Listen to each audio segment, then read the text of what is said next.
것과 몸이 다시 사는 것과 영원히 사는 것을 믿사옵나이다. 아멘. 이 시간에는 성경 말씀을 보도록 하겠습니다. 성경 말씀은 28번인데요. 29번 아니 29번이라고 그러나?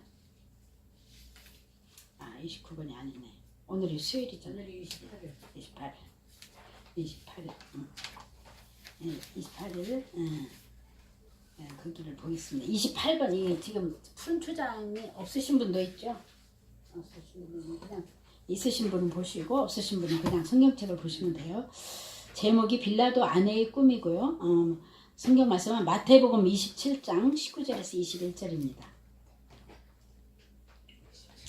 마태복음 27장 19절에서 21절이고 그 요절 말씀은 19절입니다. 요절 말씀을 제가 한번 읽어보겠습니다. 총독이 재판석에 앉았을 때에 그의 아내가 사람을 보내어 이르되 저 옳은 사람에게 아무 상관도 하지 마옵소서. 오늘 꿈에 내가 그 사람으로 인하여 애를 많이 태웠나이다 하더라. 이게 이제 요절 말씀이고요. 마태복음 27장 19절에서 21절 같이 한 목소리로 해보십시다. 총독이 재판석에 앉았을 때에 그의 아내가 사람을 보내어 이르되 저 옳은 사람에게 아무 상관도 하지 마옵소서. 오늘 꿈에 내가 그 사람으로 인하여 애를 많이 태웠나이다 하더라. 대제사장들과 장로들이 무리를 권하여 바라바를 발라하게 하고 예수를 죽이자 하게 하였더니 총독이 대답하여 이르되 둘 중에 누구를 너희에게 놓아주기를 원하느냐. 이르되 바라바로 소이다. 아멘. 그래서 여기 이제 묵상 길잡이를 한번 보면 이 죄에 대한 경고를 들을 때 경각심을 가지게 하고 하나님을 두렵게 여기고 죄를 멈추고 회개하도록 합니다. 죄에 대한 경고를 들을 때 지금 이제 빌라도 아내의 꿈을 통해서 지금 경고를 받는 거잖아요. 그래서 그때 이렇게 정신을 차려서 깨달아야 되는데 그렇게 하지 않았던 거죠. 그래서 빨리 멈추고 회개했어야 되는데 그것이 안 됐다는 그런 내용이고요. 살펴본다면 거기 살펴보기로 할 것 같으면 외경에 의하면 빌라도의 아내의 이름은 클라우디아 프로클라입니다. 유대교를 믿었고 그리스도의 교훈을 추종한 것으로 알려지고 있습니다. 이러한 여인의 꿈에 예수님이 무죄한 사람으로 나타내 보인 것은 하나님의 섭리입니다.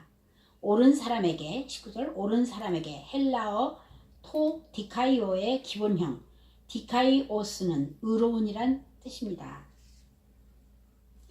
그러니까 그 빌라도 아내의 꿈 속에 예수님이 의로운 사람이다 이런 게 나타났다는 거죠. 그게 경고를 받은 거예요. 그게 빌라도가 아내의 꿈 이야기로부터 경고를 받았죠. 빌라도는 아내의 경고를 받았습니다. 저 옳은 사람에게 아무 상관도 하지 마옵소서. 최소한 죄를 짓는데 양심의 가책이라도 느끼도록 하신 하나님의 배려이실까요? 그러나 빌라도는 그 경고를 무시했습니다. 우리가 뭐 잘못을 저질러 양심이 찔림이 있잖아요. 뭔가 아닌 것 같은데 이게 아닌데 무심코 내가 말과 행동을 해놓고도 내 마음에 이건 아닌 것 같은데 그런 깨달음이 있잖아요. 근데 이제 이 빌라도가 예수님을 재판하기 전에 자기 아내의 꿈을 통해서 이미 경고를 받았다. 의로운 사람이다 그 사람은. 그럼 경고를 받았을 때 빨리 이걸 깨닫고 돌이키고 그랬어야 되는데 그냥 계속 집행한 거죠. 집행해서 이게 이제 큰 역사적으로 큰 죄악을 저지르게 됐던 얘기입니다. 우리 그 다음에 묵상도 있고 했는데 우리 나다넬 목자님께서 좀 보충적으로 우리에게 좀 말씀을 가르쳐 주시기 바랍니다. 말씀을 전해 주시기 바랍니다. 거기 성경 있습니까? 예, 성경 있어요.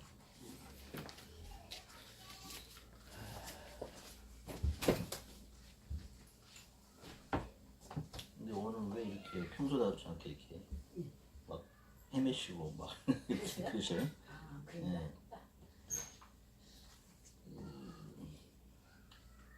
수요일 날은 우리가 그 정식 예배가 아니고 기도회 양식이거든요. 그리고 사실은 이 기도회와 더불어서 또 이제 건강 세미나가 이어집니다. 그런데 일단 제가 기도를 먼저 하나님께 드리고 그 다음에 이 말씀에 대한 권면에 내지는 보완 말씀을 올리겠습니다. 잠깐 기도하겠습니다. 좋으신 아버지, 오늘 또 이렇게 세 번째 날이 되어서 아버지 앞에 원근각지에서 각자의 바쁜 사정을 다 뒤로하고 모였습니다. 아버지의 사랑이 그립고 아버지의 말씀이 흠모되어서 이 자리에 온 줄로 압니다. 비록 부족한 제 머리와 입술이지만 아버지께서 거룩하신 영으로 저를 주관하시고 이들의 심령 속에 살아있는 생수를 낼 수 있도록 아버지께서 허락하여 주시옵소서. 시작하는 시간이 마칠 때까지 아버지께서만 주관하시옵소서. 이 감사드리면서 우리 예수 그리스도 예수 하마시아 이름으로 기도합니다. 아멘. 이게 지금 찬송가가 되죠? 네. 네, 알았어요. 네. 지금 뭐 오늘은 뭐 정식 예배가 아니고 또 시간도 많지 않으니까 제가 그 뭐 다른 얘기는 안 하겠고요. 이 오늘의 소재가 되고 있는 마태복음 27장 이 빌라도 와이프의 꿈, 그러니까 빌라도 아내의 꿈이라는 이 제목인데요. 이것은 뭐냐면 그 사순절에, 즉 우리가 지금 사순절 기간이죠, 그죠? 그럼 사순절이 뭐예요? 예수님께서 고난받는 기간이잖아요. 그런데 그것은 무엇을 향해 가고 있냐면 6월절을 하고 가고 있어요. 6월절, 그죠? 그래서 사실은 이제 내일 모레가 6월절인데, 그리고 6월절이 되면 그 다음에 또 다가오는 절기가 부활절이에요, 그죠? 그런데 이것은 이제 결국은 이제 절기를 얘기해야 되는 거예요. 절기를 얘기해야 되고 예수님이 십자가를 얘기해야 되고 그 십자가 길 가시기 전에 사순절입니다. 그 사순절에서 벌어지는 사건이에요, 이게. 네? 빌라도와 관련된 이 내용은 사순절과 관련된 것인데, 물론 그 주인공이나 초점은 예수님에게 있어요.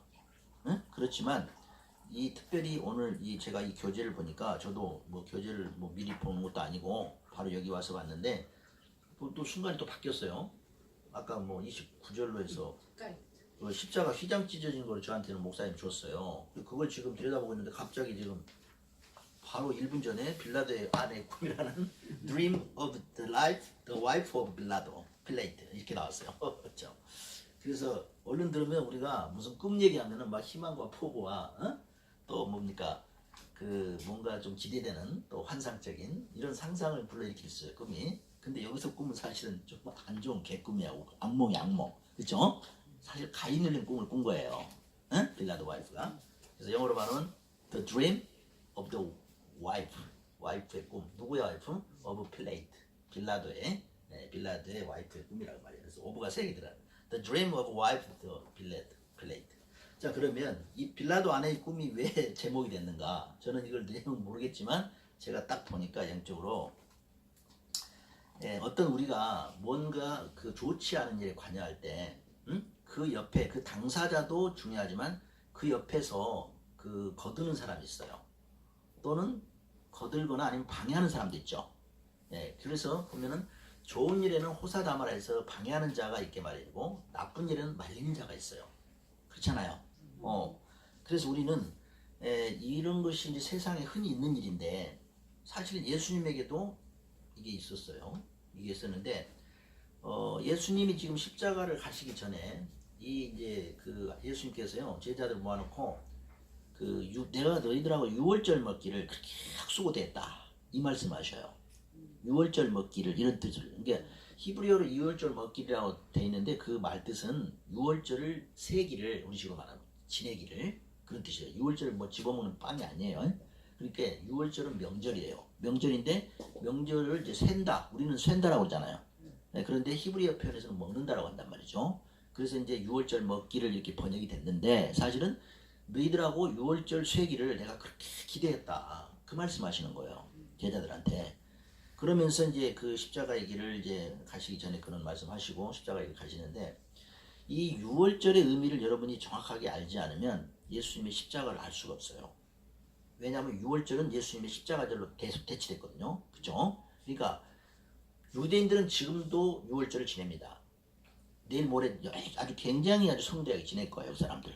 그렇지만 우리는 뭐예요? 우리는 예수님을 섬기는 예수교예요. 그들은 모세교입니다. 모세교는 유대교 유월절을 지내야 맞고 우리 예수교는 뭘 지내야 됩니까? 십자가 대속절을 지내야 되는 거예요. 무슨 말인지 아시겠죠? 그러니까 우리가 유월절을 지낸다고 하면 틀린 거예요. 그것은 모세교의 표현이에요. 그렇잖아요? 근데 지금도 유월절이라고 자꾸 부르고 유월절이라고 하니까 크리스찬들이 자꾸 유월절을 안 지내게 되고 피하게 되고 소홀하게 된 것이에요.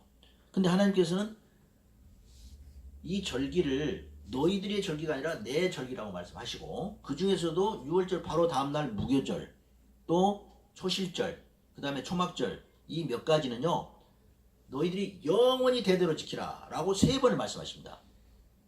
성경에서 하나님께서 절기를 영원히 지키라고 그냥 한두 번 지키라고가 아니에요. 예수님 올 때까지만 지키라고 아니에요. 영원히 지키라고 했어요. 대대로. 영원이라면 뭐예요? 예수님 오셔도 지켜야 된다는 뜻이에요.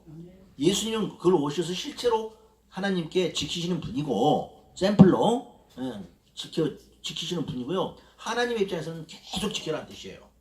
그런데 웬일인지 크리스찬들이 지금 절기 지키는 사람 거의 없어져 가고 있어요. 그리고 저같이 절기를 말하는 사람 오히려 이단시하는 사람도 있어요. 한마디로 하나님 명령을 무시하는 거죠. 그것은 왜 그렇게 되느냐? 구약 자체를 경시하다 보니까 그렇게 된 거예요. 근데 구약이 율법이라고 되어 있는데 사실은 구약은요 율법 말고도 레비듬도 있고요 토라도 있고요 그 다 섞어져 있는 거예요. 율법뿐만이 아니에요. 그래서 유대교의 그 경전의 내용은 3가지로 되어 있어요. 우리는 마치 4대 복음이 있고 그 다음에 사도들의 그 복음서가 있고 그 뒤에 계시록이 있잖아요. 그래서 모세교와 예수교가 어찌 보면 서로 다른 종교 같고 또 한편으로 보면 연결되는 것 같아요. 근데 성경을 통해서 하나로 이어져 있어요. 그렇죠? 근데 우리는 성경을 믿고 따르고 그걸 인정하잖아요. 근데 유대교인들은 어때요? 모세교인들은 복음 이상을 인정 안 해요. 예수님 뒤를. 그렇죠? 그냥 자기들 그 구약만 믿는단 말이죠. 그러다 보니까 이제 유대교하고 유대교하고 이 기독교하고 충돌이 일어나는 거예요. 예? 즉 예수교하고 모세교 사이에 충돌이 벌어져요. 그래서 거기에 대해서 이제 바울이나 베드로의 그 여러 가지가 있는데 바울의 그 서신을 잘못 본 사람들이 신학자들이 마치 구약은 안 지켜도 되는 것처럼 심지어 오늘날 와서는 십계명을 무시해도 되는 것처럼 이렇게 돼버렸어요. 예, 그러나 예수님 분명히 말씀하기를 율법의 그 하나도 땅에 떨어지지 않고 다 지킬 것이 다 이루어지리라 이런 말씀하셨어요. 그죠? 그리고 예수님이 나는 율법을 폐하러 온 것이 아니고 그걸 다 완성하러 왔다. 응? 보완하고 보충하고 완성하러 왔다. 이루러 왔다고 그러셨어요. 그러니까 율법을 무시한 것이 아니에요. 다만 제가 아까 말한 율법 말고 토라라든가 다른 레비임이라든가 이런 것들이 인간적으로 조작된 게 있고 막 사람들이 그 제사장들이 보태놓은 게 있어. 이런 걸 가지고 막 백성들을 쥐어짜고 막 기름 짜듯이 막 자취하고 하니까 그런 것을 예수님이 다 거부한 거예요. 예를 들어서 밀밭을 지나가다가 밀이삭을 부에 먹었어. 그걸 가지고 옆에서 유대교인들이 뭐라고 했어요? 아니 어째 예수 제자들은 당신 제자들 말이지. 이 안식일인데 그러고 있냐. 그러니까 예수님이 뭐라고 했어요? 내가 안식일의 주인이다. 그렇게 말씀하신단 말이에요. 그러면서도 뭐래요? 아니 안식일날에 돼지 빠지면 안 건지냐? 너희들은 안식일에 돼지 빠지면 안 건져? 그러니까 할 말이 없는 거예요 유대인들이. 뭐예요? 사람의 생명이 더 소중한 것이지 그까지 율법이나 당신 너희들 전통이 뭐가 중요하냐 이 말이요. 그래서 그런 말씀하신 거예요. 그죠? 왜? 안식일날 뭘 일하지 말고 그걸 먹지 말고 금식하라 그런 그 율법인데 예수님 제자들이 밀리삭을 비벼서 먹으니까 안식을 범했다. 그래가지고 트집 잡잖아요. 그랬죠? 근데 예수님이 거기에 대해서 아이고 잘못했구나 아니면 잘했다라고도 안 하시고 내가 안식일 주인이야. 안식일의 주인이란 말은요 사실 번역이 조금 이상이 되는데 안식일의 주인공이다 그런 뜻이에요. 왜? 이분이 성경을 다 이루러 오신 분이기 때문에 구약의 4000년 쫙 하나님 준비하신 것을 이루러 오신 분이란 말이야. 이분은 구약을 완성하고 이루러 오신 분이야 이분이. 그러니까 성경을 아무리 상고해봤자 실체가 딱 오면은 실체를 따라야 되는 거예요. 이해가셔요? 예, 이제 재림 때도 이런 똑같은 사건이 또 벌어져요. 그게 다 경고가 돼 있어요. 예. 그래서 지금 빌라도의 이 아내의 꿈도요. 이제 이걸 아셔야 돼. 여기서 제가 잠시 또 전에 한번 선포를 한 적이 있는데 오늘 우리가 읽은 개역 사도신경에도 나오죠. 빌라도 치아 앞에 뭐 넣는다고 그랬어요? 유대인의 고소로. 그게 없으니까 이 영계에서 지금 음부에 가 있는 빌라도는요. 아니 기독교인들이 그냥 기도할 때마다 빌라도 빌라도 하니까 너무너무 괴롭고 힘들고 완전 모든 죄를 다 뒤집을 수 있어요. 그런데 역사적으로는요. 빌라도는 예수님을 풀어주려고 굉장히 애를 쓴 사람이에요. 그 중에 이제 자기 아내의 꿈 얘기도 굉장히 자기한테 부담이 됐어요. 왜? 다른 사람도 아니고 자기 아내가 와가지고 여보 저 사람 죄 없어요. 저 사람 일에 관여하지 마세요. 이렇게 권면을 하니까 빌라도가 그렇지 않아도 자기도 죄를 못 찾겠다고 그랬거든요. 이 사람 죄가 도대체 아무리 법전을 왜냐면 이 빌라도는요 총독이기 때문에 로마법을 잘 훤하게 알고 있는 사람이에요. 유대인들처럼 원래벌레 아는 게 아니에요. 로마법만큼은 이 총독이기 때문에요. 한마디로 요즘으로 말하면 고시패스하고 변호사 뭐 다 한 사람이란 말이에요. 그렇기 때문에 유대법에 로마법에 정통 있는 사람이에요. 그래서 살인죄라든가 어떤 범죄자를 다룰 때 빌라도는 이 사람이 죄가 있는지 없는지 안단 말이에요. 물어보면. 근데 예수님한테 아무리 물어봐도 죄되는 것이 없는 거야. 그런데 유대인들은 막 몰려와가지고 죽여라 하니까 참 입장 난처하죠. 그래서 그 빌라도가 재판하는 법정 뜰에다가 기둥에다가 예수님 묶어놓고 엄청나게 매질을 한 거예요. 근데 그것은 예수님을 매워서 매질한 것도 아니고 예수님 진짜 죄가 많다고 해서 매질한 게 아니에요. 왜 했느냐? 그 역사적인 빌라도의 진술이 추가로 또 다른 자료에 있어요. 거기에 보면은 빌라도는 솔직히 죄를 찾을 수가 없어서 이 사람을 풀어줘야 되겠는데 어떤 명분이 없어요.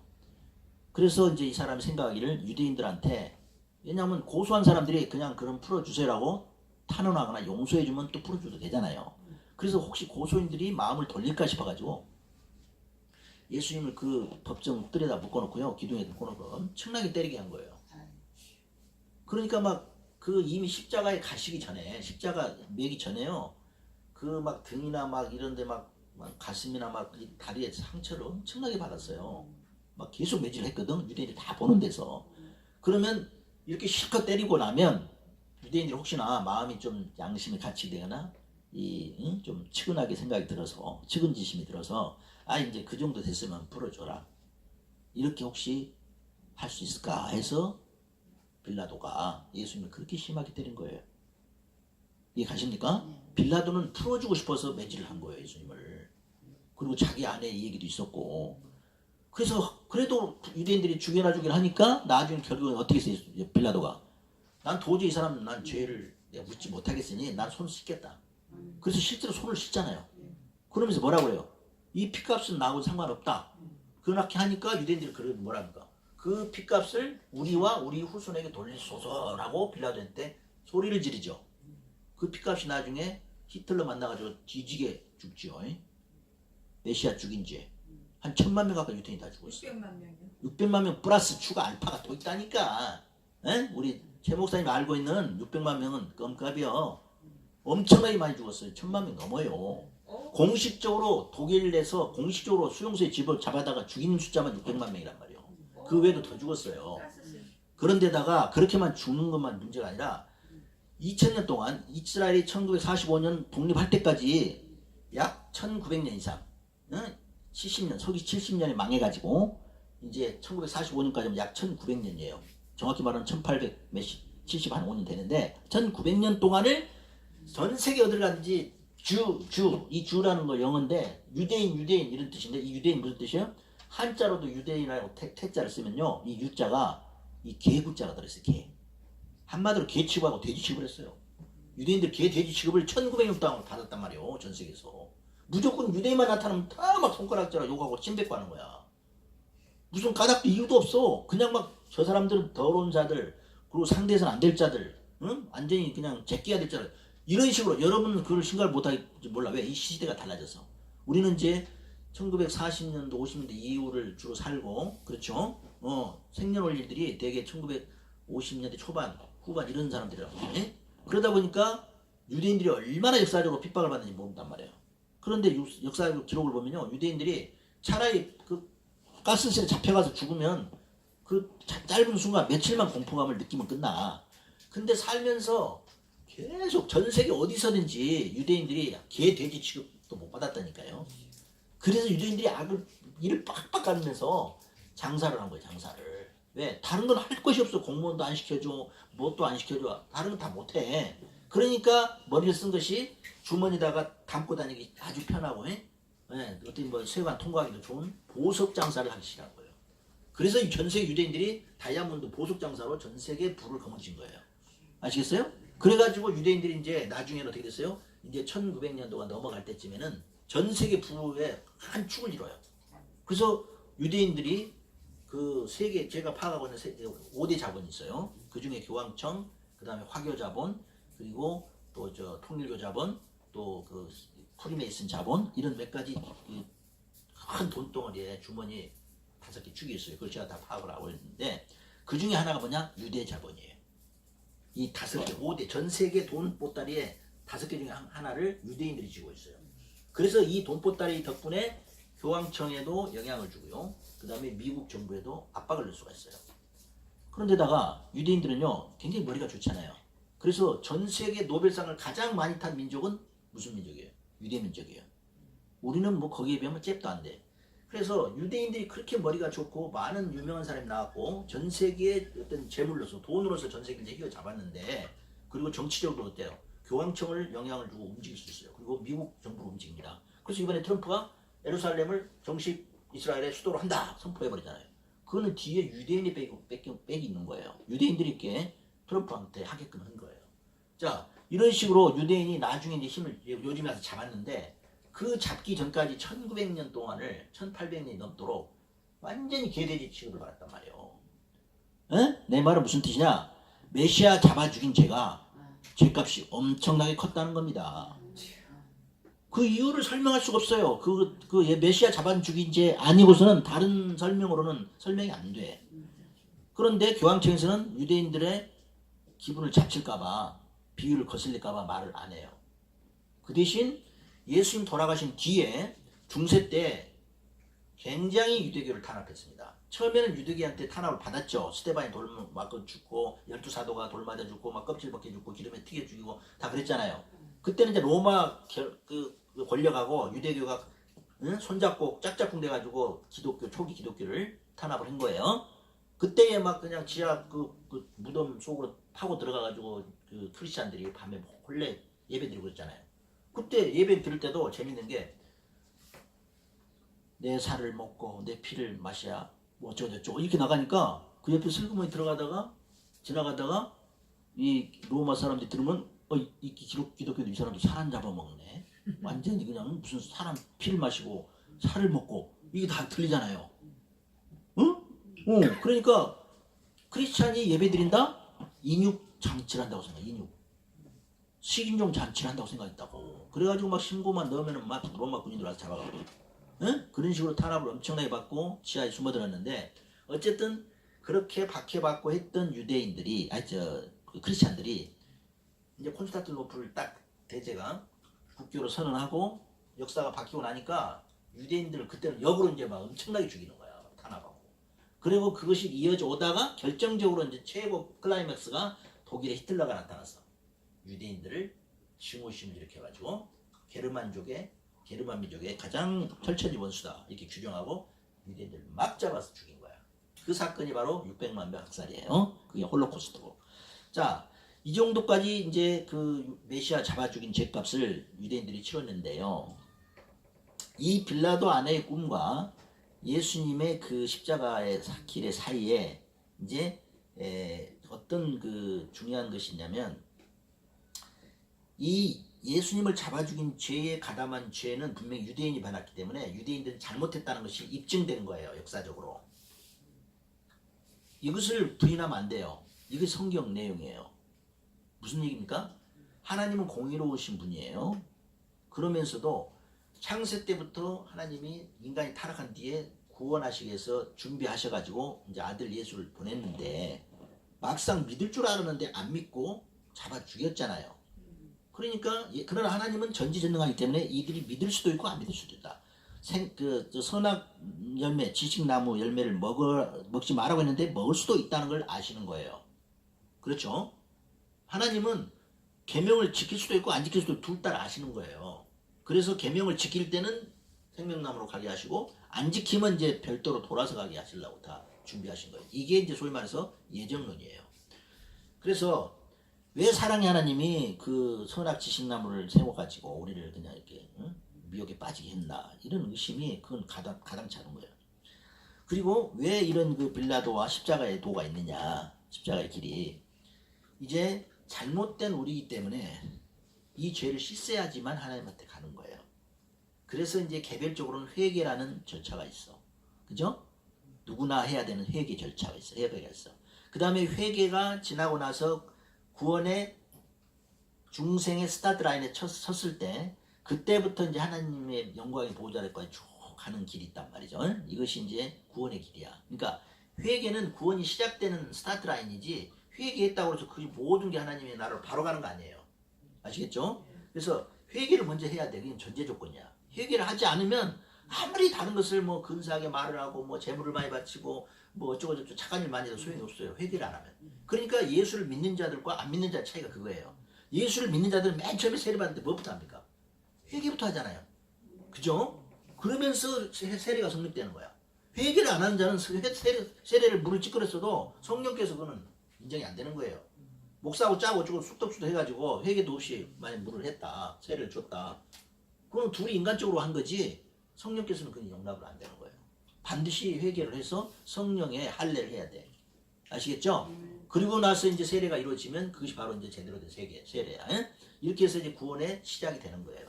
근데 세례 받고 나서 그럼 바로 천국으로 갈 자격이 있느냐? 아니에요. 그때부터 이제 천국을 가기 위해서 천국 시민의 자격을 이제 계속 이제 습득을 해야 돼.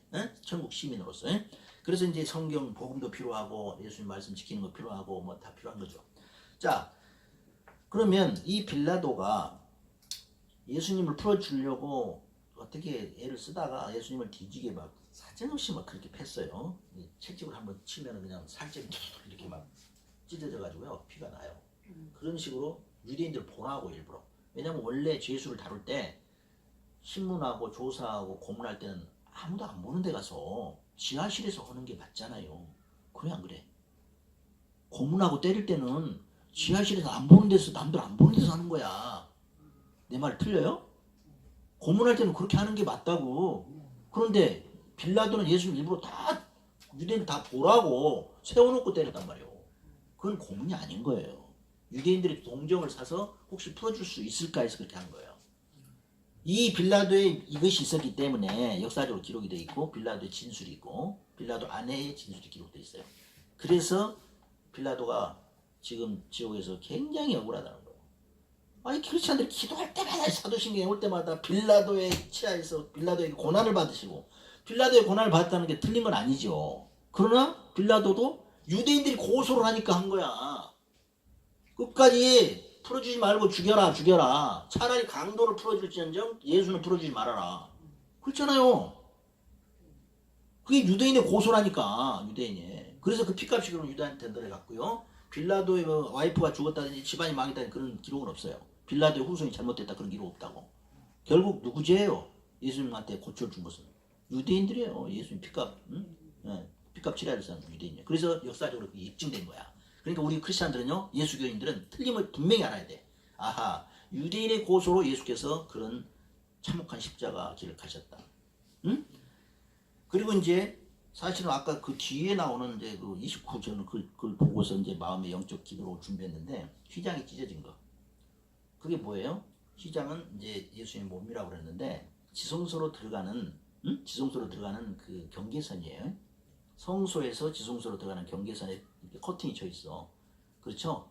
그때 원래는 대제사장만이 그 커튼 안으로 들어가요. 들어갈 때 이제 대제사장이 예복을 다 갖춰 입고 이 한쪽에다가 방울을 달고 몸에다가 이렇게 줄을 매요. 그래가지고 지성소에 들어가서 대제사장이 거기서 하나님의 그 레위기에 나온 율법대로 양의 피를 그 여자께다 뿌려요. 피를 뿌려가지고 덮어. 그렇게 함으로써 이제 장차 예수님이 피로 그 죄를 덮는다라는 뜻인데 제사장도 모르고 하나님이 시키니까 그대로 한 거예요.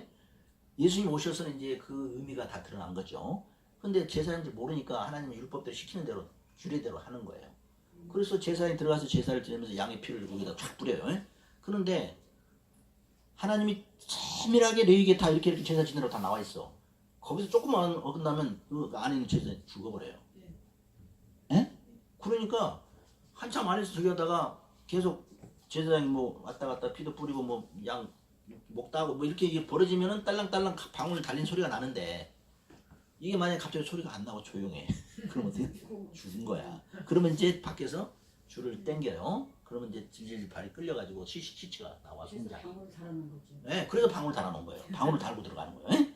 자, 이렇게까지 할 정도인데 이 빌라도의 와이프의 꿈이라는 제목인데 사실은 유월절을 대비하는 유월절을 위해서 가는 어린 양, 하나님의 어린 양. 자, 이 어린 양은요 아브라함하고도 또 연결이 돼요. 뭐냐? 여러분 아브라함 제사 제물이 세 가지가 있었죠. 왜 안 그래요? 아브라함 제사 하나님께 믿음의 제사 지낼 때 제물이 세 가지가 있었잖아요. 뭐예요? 소와 양과 비둘기였죠. 그죠? 그런데 왜 애굽 400년 저주를 받죠? 새를 쓰겠지 않나요? 그렇죠. 새를 안 쪼갰다는 거야. 소와 양은 쪼갰어. 에? 자, 거기에서 말하는 소는 뭐냐? 소는 바로 이제 모세를 상징해. 모세 시대 모세를 상징하는 게 소제물이야. 소제물. 그런데 양은 누구를 상징해요? 예수님. 그렇죠. 그러니까 모세를 이제 앞으로 하나님께서 쓰시겠다는 제물로 쓰시겠다는 뜻을 미리 아브라함에게 알린 거예요. 그게 소제물이에요. 그 다음에 이제 하나님의 어린 양 예수를 이제 장차 제물로 삼겠다라는 것이 바로 양 제물이에요. 그렇죠. 그래서 소와 양은 이렇게 아브라함이 쪼갰단 말이죠. 그거 쪼갠다는 거예요. 성별한다는 뜻이에요. 세상으로부터 분리한다, 거룩하게 한다, 쪼갠다는 뜻이에요. 그게. 그래서 제물을 쪼개는데 마지막에 세 번째는 뭐예요? 이게 재림주예요. 그리고 또 다른 보혜사, 성령. 이게 비둘기 세 번째. 그러니까 아브라함 시대 이미 하나님께서는 앞으로 장차 구원 사역 하실 것을 쫙 미리 예표를 보여주신 거예요. 우리 후세, 우리 사람들 위해서. 그게 바로 소 잡는 제사요, 양 잡는 제사요, 비둘기 잡는 제사예요. 아시겠죠? 근데 비둘기를 안 쪼개므로써 비둘기가 성별이 안 된 거야. 그러니까 솔개가 왔지. 솔개가 와가지고 그 재물을 이제 쪼아 먹었잖아요. 그러니까 하나님께서 노하셔가지고 아브라함을 저주한 거예요. 그래서 400년 애굽살이를 하게 되죠. 자, 그 400년 애굽살이가 끝나고 이제 오게 된 게 뭐예요? 모세가 이스라엘 민족을 끌어내는 거야. 이게 6월절이야. 그쵸? 이 6월절이 바로 이제 예수님 오심으로써 어떻게 바뀌었다? 십자가 대속절로 바뀐 거야. 왜? 6월절 날 그날 예수님이 달리셨거든요.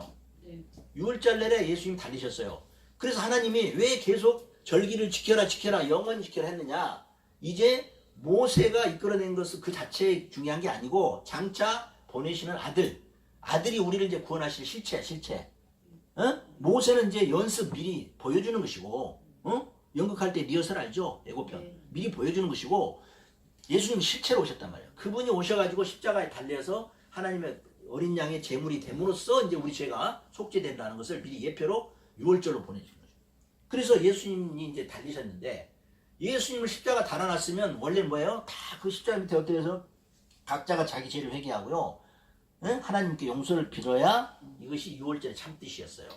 그런데 사도들 몇 사람하고 마리아 하고 그 몇 명만 예수님 막 십자가 매달린 거 울며 불며 하다가 해가 지니까 이제 지심 받아서 내리고 이렇게 해서 예수님 무덤으로 이제 안장하잖아요.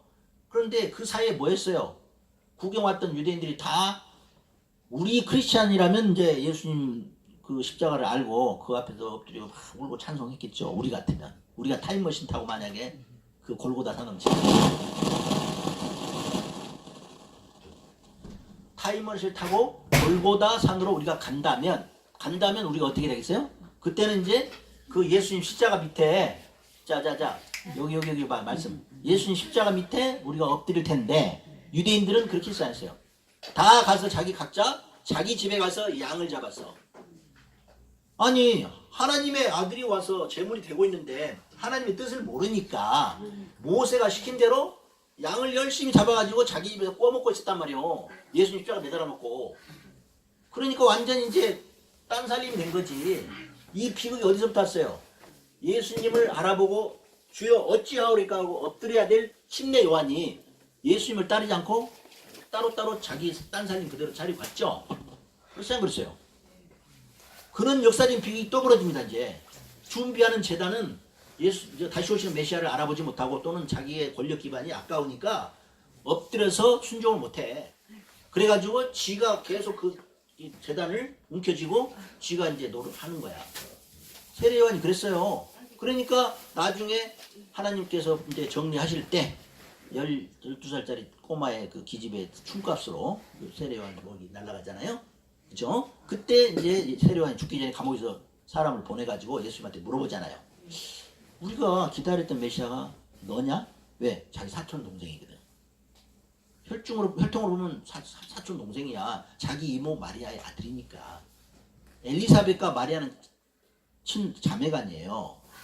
엘리사벳과 마리아가 자매간이라고. 그러니까 사촌간이니까.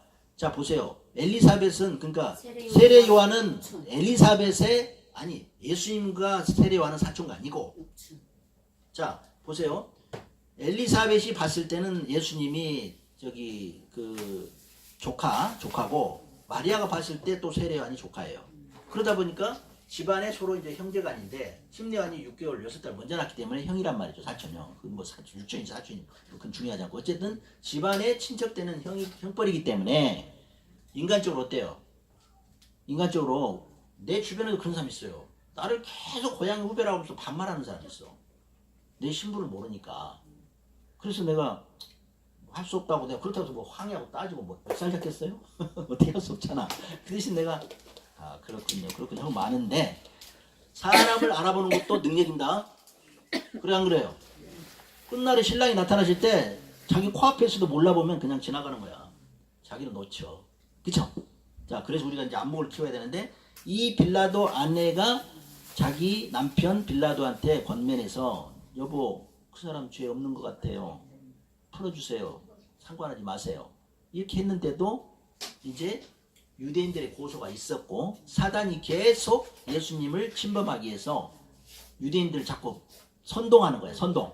에? 그렇죠? 유대인들 계속 선동을 해.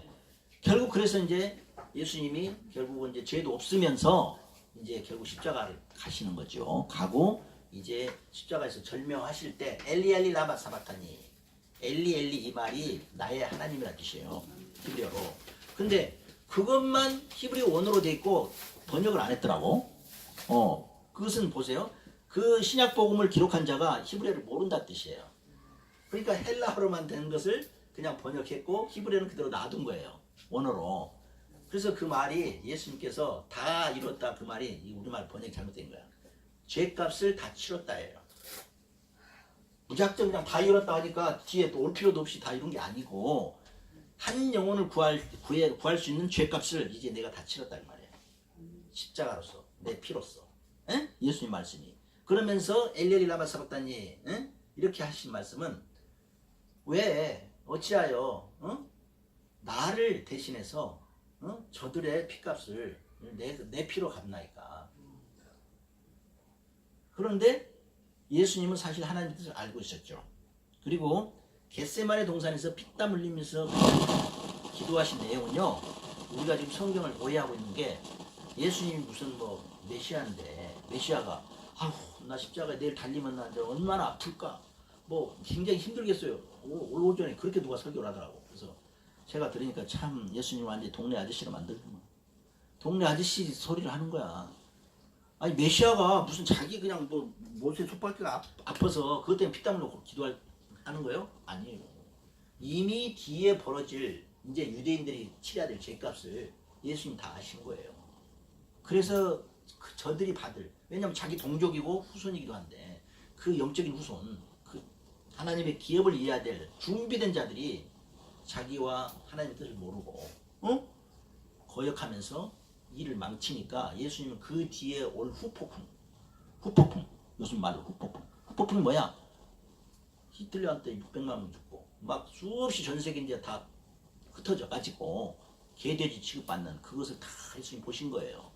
성령을 통해서 다 아신 거란 말이에요. 그러니까 그것 때문에 예수님이 그냥 어쩔 줄 몰라가지고 하나님한테 그 쓴 잔, 이 쓴 잔을 내게서 나를 통해서 지나가게 하소서예요. 내가 회피하게 해서 도망가게 해서 아니에요. 히브리 오늘 잘 봐야 된다고. 우리 한국말 번역이 잘못됐단 말이에요.